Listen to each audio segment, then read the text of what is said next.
Oh, I love Lanceros. They're so good. Okay, well, happy Sunday to all of you. And I have one of two videos that I'm going to be releasing this Sunday right now and the following Sunday, which are kind of like a tribute, I guess, since we are in Latino Hispanic Heritage Month, and that happens to be my own personal heritage. And so I am celebrating. I celebrate all year long, but I rarely actually plan out to do things during the appropriate timeline. I'm not a planner, but I actually just started thinking about it, and I was like, oh, that'd kind of be fun to bring some attention to, well, it's tough to narrow down cigars because, I mean, let's face it, the majority of the cigars that we smoke are already kind of celebrating Latino Hispanic heritage, if you will, because that's predominantly who's making them, where they're grown, all that. So that being said, I tried to find, as I mentioned, this is one of two videos because I have 10 cigars. I could actually do a third, but I'm probably just going to do the two. Trying to find the cigars that I thought represented in one way or the other, either with the name, the storyline, the blend, the origin, all that fun stuff, kind of again celebrating that fun heritage. So I'm going to talk about the cigar last, but I will be also including at the end of the video a brief little slideshow because I thought in addition to the cigars, and with each cigar I'm going to recommend a spirit of choice that should be paired with the cigar. I also thought it'd be fun to just continue the whole top 5 lineup, and so I'm going to also include my top 5 Latino Hispanic artists, and so I'll pick up a few pictures and just kind of put them in the slideshow if you feel like sticking around for the end of the video for that. I also, unfortunately, YouTube doesn't allow me to play music in my videos, or else I would play music in every single video. I did a few videos in the beginning and they automatically like banned them in certain places. I know there's some ways around copyrighted music, but I just haven't found it to be worth it because either you do a copyright song in your video and then it's banned in like certain regions or certain parts of the world, they can't watch your video, or there's like all these hoops to jump through. So that's why I don't include music other than, you know, random kind of, what do they call it? Like the YouTube approved cheesy kind of music. You'll see some of those in my videos, but trust me, I would much rather have real songs. I am drinking a café con leche just for fun to liven things up. So I was going somewhere with the music thing. That's what I was doing. I included a list. So in the body of this video, in the text, you're going to see a bunch of stuff. In addition to the links, you'll see, if you scroll down to the bottom, I put together some songs that are my favorites. It's more than 5 because there's no way I could just do 5. That's not even feasible. Music is a huge part of my life. And in case you're curious, because I know you guys are curious, I always get asked this question, like, what is my background? I am Mexican American. I'm mixed with a lot of things, but those are like the main two. So my dad is Mexican. My mom is a mixture, predominantly Irish, Scottish. There's a few other things mixed in there, but I didn't grow up with my mom's side of the family, unfortunately. I only grew up with my dad's side of the family. And so my dad's side of the family is, you know, a lot of people and it's Mexican.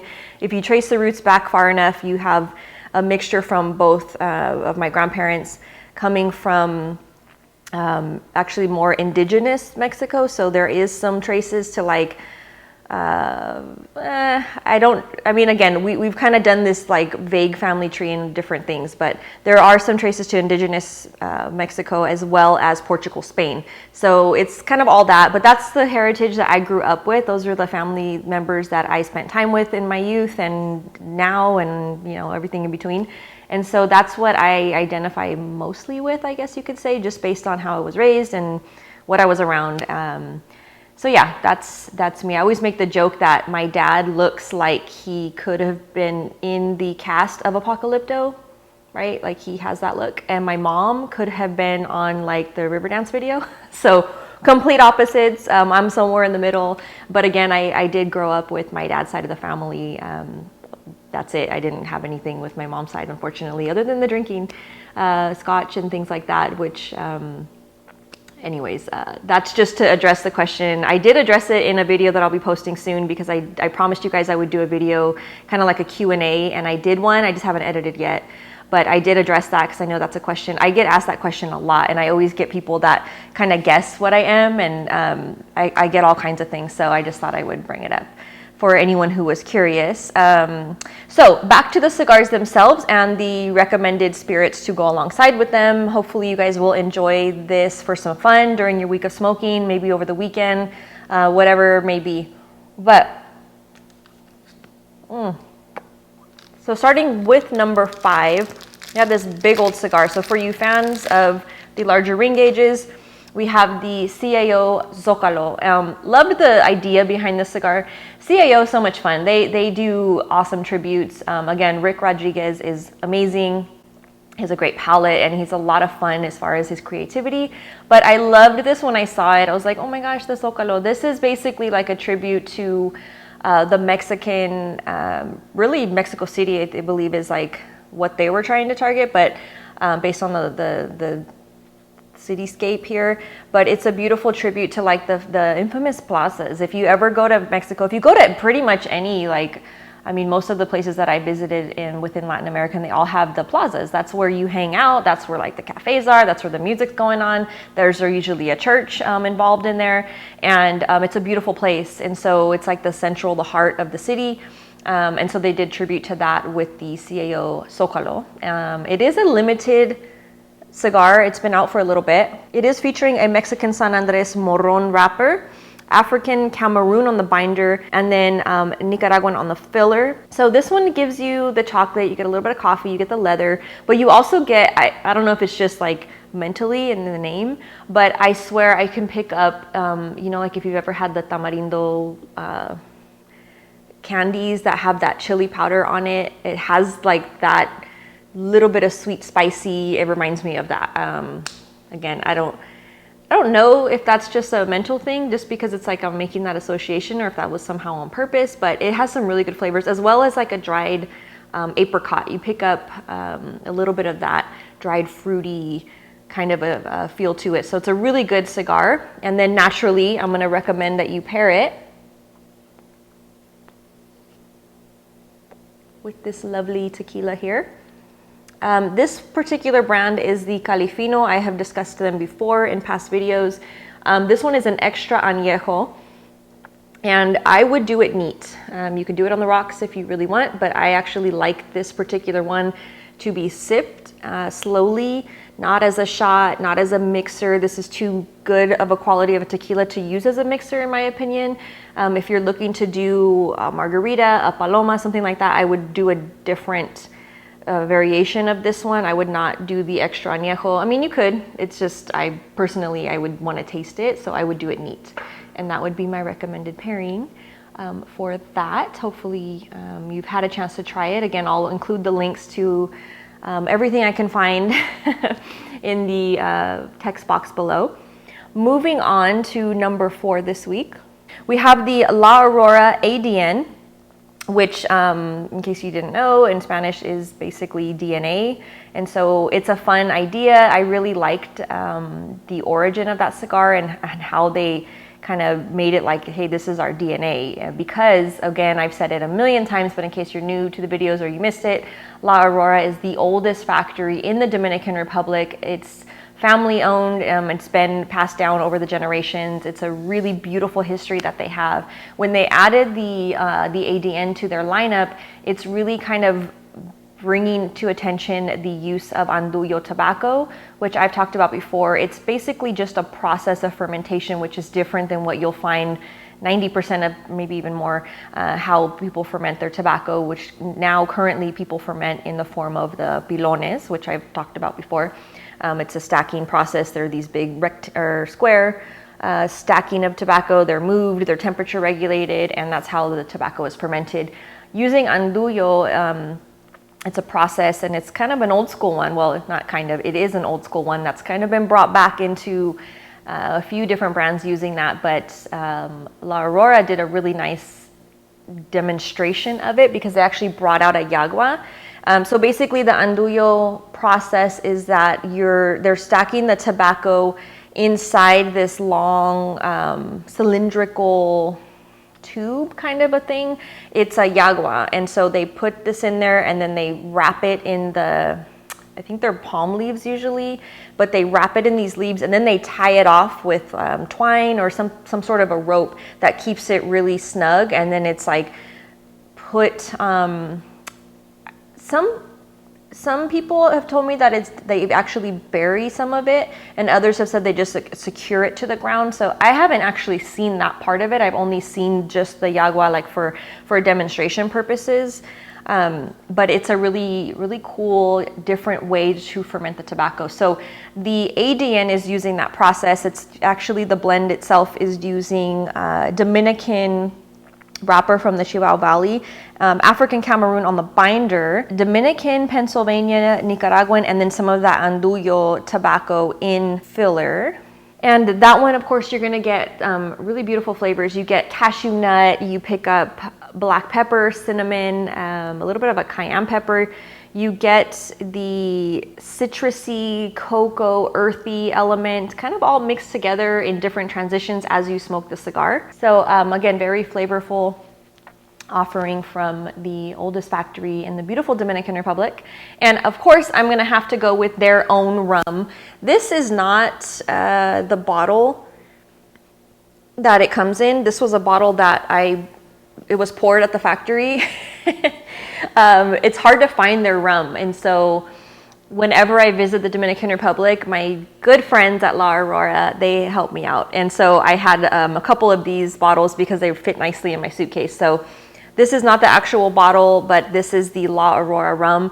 It's kind of legendary. If you have been to any major cigar events, if you've heard or if you've actually been to like their booth during any of the trade shows, or I think they started bringing it to some of the events, but the La Aurora Rum is so good. It's definitely my favorite Dominican rum, like hands down, no question. And it's it's like top 3 of my all-time favorite rums. It's so good. It's delicious. You can put it with everything and anything. But I thought for the sake of branding and just for the flavor profile, it would go very nicely. It goes with all their cigars, to be honest. Again, it's great. It's beautiful rum. And so yeah, that's a wonderful cigar. If you haven't had the opportunity to try it yet, definitely recommend it. And moving on to number 3 this week. I had to go with the Flor de las Antillas. When I first started smoking cigars, this was one of the first cigars I remember buying, only because the band was so beautiful. It's such a pretty picture, and the name it's so appropriate. So Flor de las Antillas, in case you're not familiar, it translates to flower of the Antilles. I don't even know how to say it in English. Antilles, Antillas, I don't know. It's basically the islands, and so Cuba that's the nickname for Cuba. It's flower of the Antilles, Flor de las Antillas. And so not sure if you guys know this about Don Pepin. So my father's cigars is headed by Don Pepin. That's his company. He's the genius behind it. He's the master blender.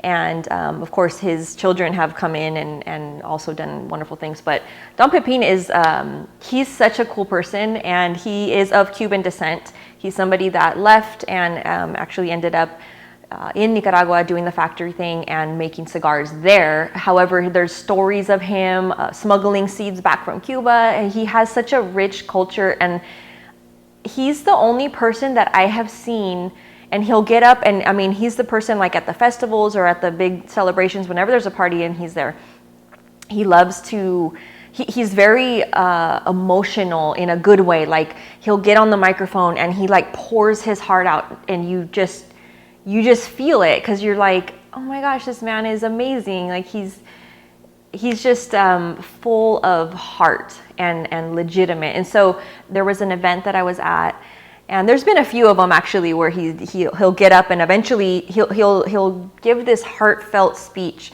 and it's been on all the times that I've seen it, it's been during the Nicaraguan Cigar Festival. And he ends up singing, and he sings Guantanamera. I mean, that's his like go-to song. And so it's really cool. And then you get other people that join in that play like the drums in the background. I've seen the Plasencia family come in and like they're playing the drums.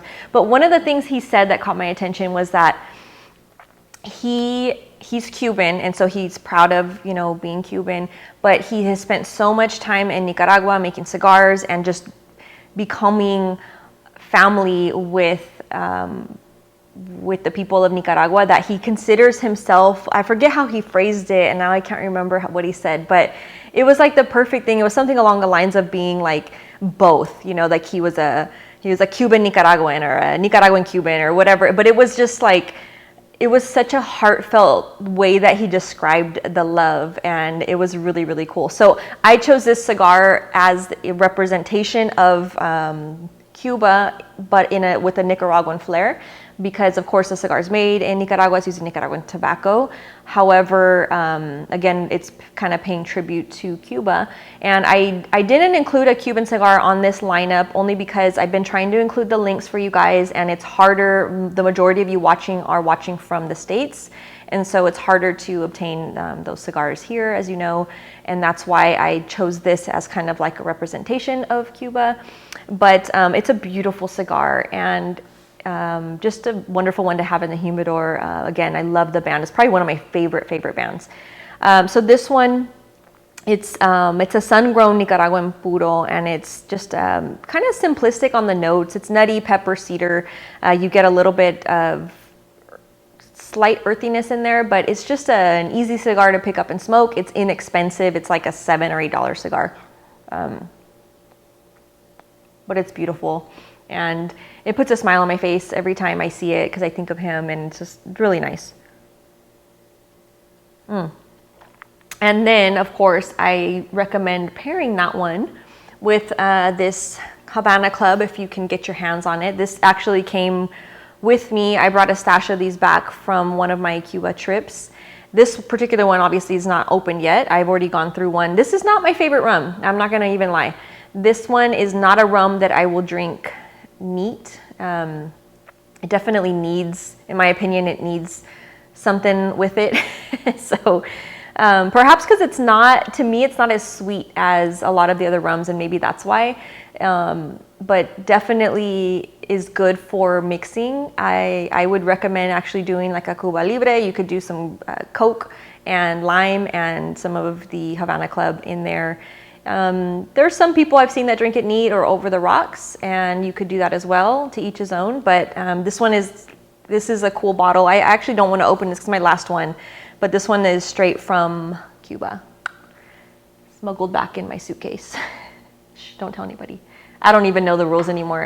I'm so confused about what you're allowed to do and what you're not allowed to do, whatever. I just bring stuff back. Anyways, moving on to, I think we're on number 2 now. Which brings me to Joya de Nicaragua's Cuatro Cinco. Could not do a lineup like this and not include Joya. They are also the oldest factory in Nicaragua. They have stood, their factory itself has stood through a lot of things. A really cool history.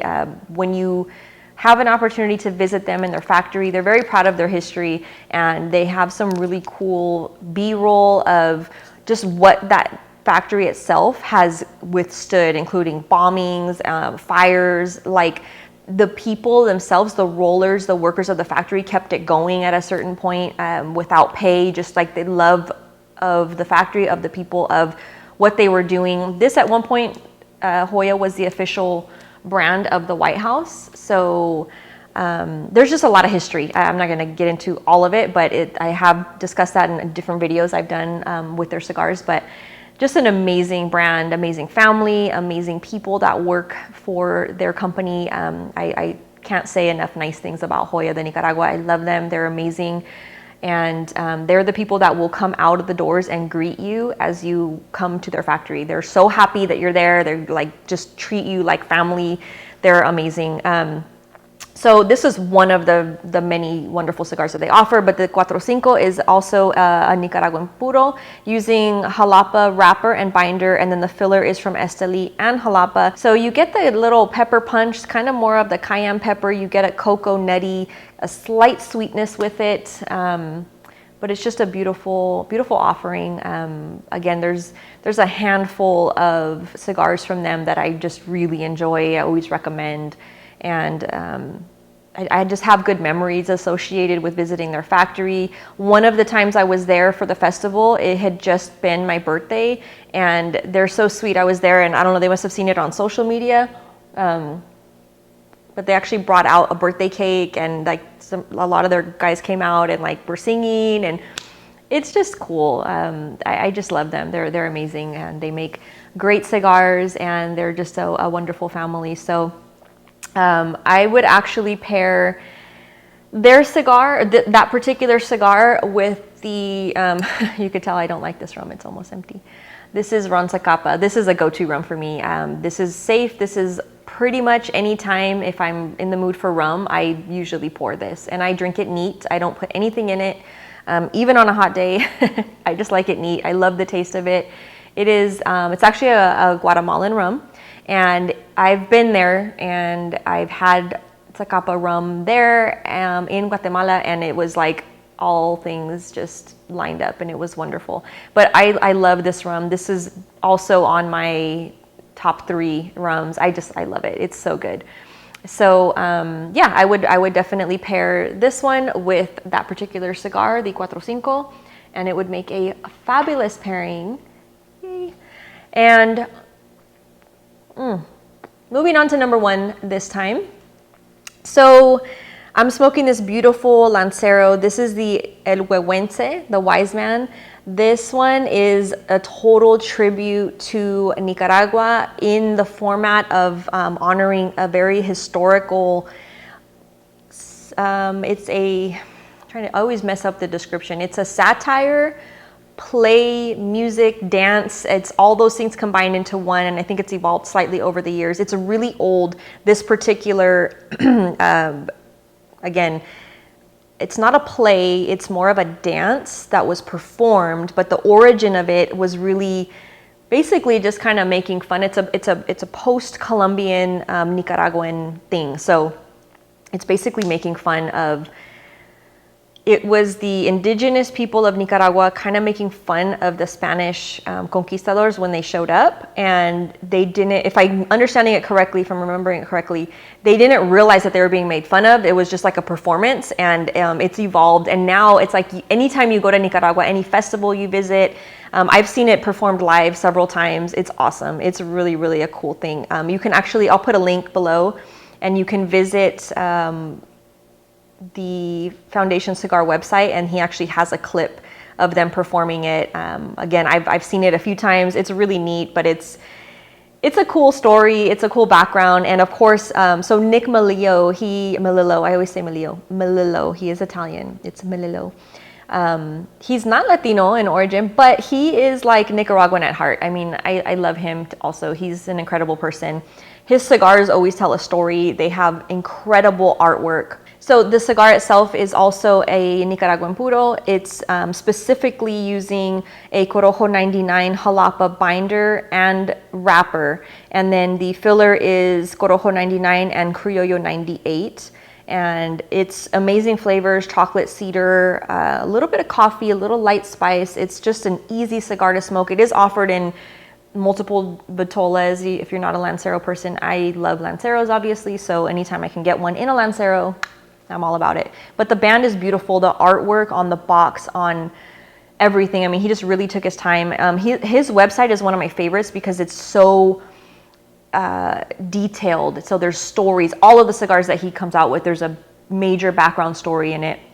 And I really appreciate that. He's a history buff. And so again, he's somebody that is incredibly knowledgeable with tobacco.